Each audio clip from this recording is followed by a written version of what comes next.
Hello everyone, welcome to my channel. In this video, I'll show you how to prevent adult videos from appearing on YouTube. If you want to make YouTube safer for yourself or for children, you need to enable one important setting in the YouTube application. In this video, I'll show you exactly what that setting is. Subscribe to my channel if you haven't already, and let's get started.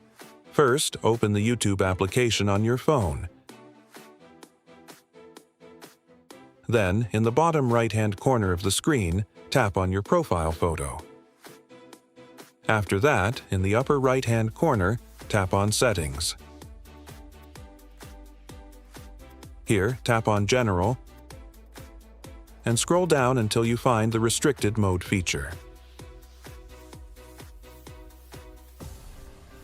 Restricted Mode helps hide potentially mature videos. This means that if this feature is enabled on your phone, you will not be able to watch adult or age-restricted content on YouTube. If you want to block adult videos and make YouTube safer, simply turn on this feature. Now your YouTube experience will be more family-friendly and secure.